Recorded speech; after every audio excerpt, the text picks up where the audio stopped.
அனைவருக்கும் வணக்கம். இது உங்கள் சாதி மீடியா. நான் உங்கள் சந்தோஷம். இன்னைக்கு மக்கள் மன்றத்தால் விரட்டியடிக்கப்பட்ட ஸ்டாலின் சட்டமன்றத்தில் தேடிய விஜய், இதுதான் இன்றைய தலைப்பு. இன்னைக்கு ஸ்டாலின் சொல்கிறாரு, மக்கள் மன்றத்தில் என்னை ஏற்றுக்கிட்டு இருக்காங்க சொல்கிறார். எங்கே ஏற்றுக்கிட்டாங்க? கொளத்தூரில் படுதோல்வி அடைஞ்சிருக்கீங்க. தமிழக வரலாற்றில் ஒரு முதலமைச்சர் படுதோல்வி அடைஞ்சதுன்னு சொன்னால் ஏற்கனவே 96 ஜெயலலிதா, 91 96 என்பது மிகப்பெரிய ஊழல் காலம். இந்திய வரலாற்றையே புரட்டி போட்ட மிக மோசமான ஊழல் ஜெயலலிதா. அவ்வளவு மோசமான ஊழலை செய்த ஜெயலலிதாவை பர்கூர் மக்கள் தோற்கடித்தார்கள். இது வரலாற்று சிறப்புமிக்க தேர்தல் முடிவு. பர்கூர் மக்கள் போற்றுதலுக்குரியவர்கள். அந்த வகையில் 2021 2026 ஸ்டாலின் அரசு என்பது மிக மிக மிக மிக மோசமான ஒரு அரசு என்று தான் சொல்லணும். ஊழலில் பெருத்த ஊழல், வரலாறு காணாத ஊழல், ஜெயலலிதாவையே பின்னுக்கு தள்ளிய ஊழல் என்றால் இந்த ஸ்டாலின் ஆட்சி தான். அதுக்கு சரியான பாடத்தை புகட்டினார்கள் கொளத்தூர் மக்கள். இது உலகம் போற்றும் பாராட்டுதலுக்குரிய செயல், கொளத்தூர் மக்களின் செயல் என்றுதான் பாராட்ட வேண்டும். அப்படிப்பட்ட தோற்கடிக்கப்பட்ட ஸ்டாலினை தான் முதல்வர் ஜோசப் விஜய் அவர்கள் சட்டமன்றத்தில் தேடிக்கொண்டிருக்கிறார். எங்கே இருப்பாங்க? சட்டமன்றத்தில் எங்கேயுமே காணும். உங்கள் அப்பாவை எப்படி கிடைப்பார்? இனி சட்டம் பாயம். திராவிட முன்னேற்ற கழகம் இதுதான் கடைசி, இதுதான் அவர்களுடைய தோல்வியின் துவக்கமும் முடிவும் இதுதான். இனி அவர்கள் தலையெடுக்கவே மாட்டார்கள். அவர்களை முற்றாக அழிக்க வேண்டிய பொறுப்பு விஜய் அரசுக்கு இருக்குது. ஏன்னா இவர்களை விட்டால் நாட்டையே நாசமாக்கிடுவான் என்பதை சொல்லி விஜய் அவர்கள் இந்த ஸ்டாலின் தோற்றதற்கு முக்கிய காரணமாக இருந்தார். அதற்காக முதலில் விஜய் அவர்களுக்கு நன்றி சொல்லணும். அவர் தேர்தல் பிரச்சாரத்தில் ஒன்று சொன்னார், அண்ட புலுகன் ஆகாச புலுகன் என்றார். பொய்யிலே புழுத்து பொய்யிலே பிறந்து பொய்யிலே வளர்ந்த புலுகர் பெருமான் என்றார். இதெல்லாம் ஒரு அபாரமான கண்டுபிடிப்பு. எப்படின்னு தெரியல. தனிப்பட்ட முறையில் இந்த சந்தோஷம் ஸ்டாலின் வீட்டில் போய் மனு கொடுத்துருக்கேன். 7வது தடவை 5வது தடவை 6வது தடவை போகும்போதே பிரச்சனை ஆகிடுது.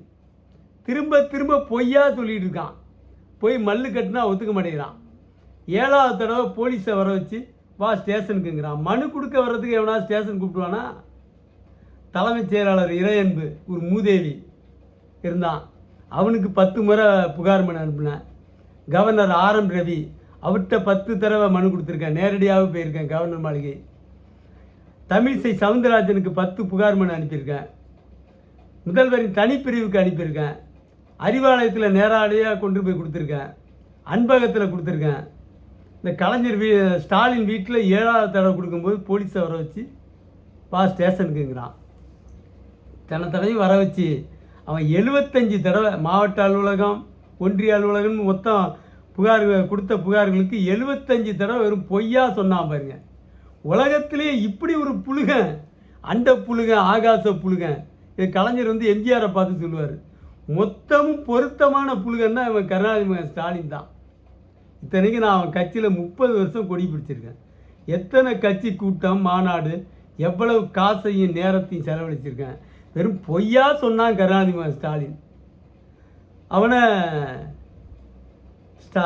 விஜய் சொன்னார் பாருங்க, அதான் எனக்கு தூக்கி வாரி பிடிச்சி. நான் அடிப்பட்டவன், பாதிக்கப்பட்டவன், அனுபவசாலி.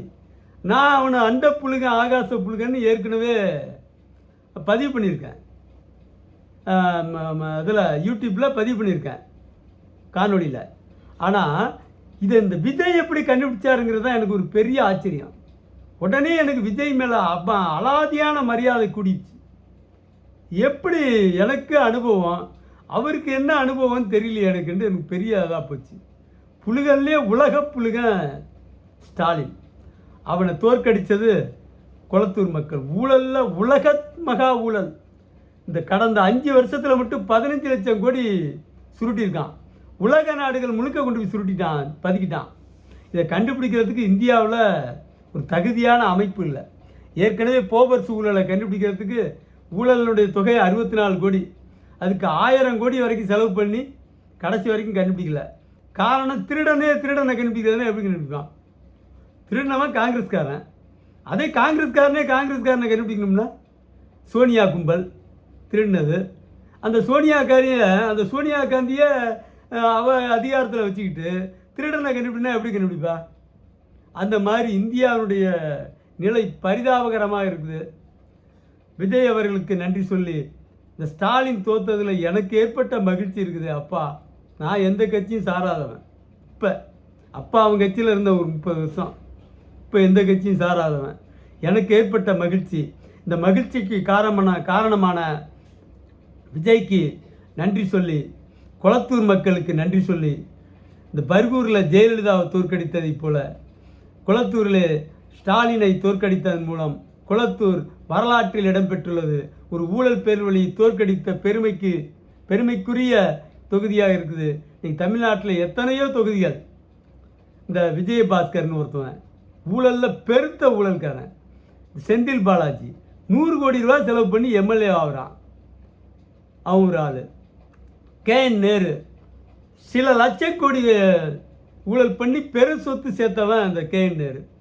அவன் ஜெயிக்கிறான். ஏவா வேலு கடந்த 5 வருஷத்தில் மட்டும் 1 லட்சம் கோடி சொத்து சேர்த்தவன். பெருத்த ஊழல் பெருவழி. அவன் ஜெயிக்கிறான். காசுக்கு ஓட்டு போடுற மக்களுக்கு மத்தியில் தனக்கு எந்த பணம் கிடைச்சாலும் பரவாயில்ல, இந்த நாட்டுக்கு கேடான ஸ்டாலினை தோற்கடிப்போம்னு கொளத்தூர் மக்கள் எடுத்த முடிவு என்பது உலக வரலாற்றில் பதிய வேண்டிய ஒன்று. கொளத்தூர் மக்களுக்கு நன்றி கூறுகிறேன். விஜய் அவர்களுக்கு நன்றி கூறுகிறேன்.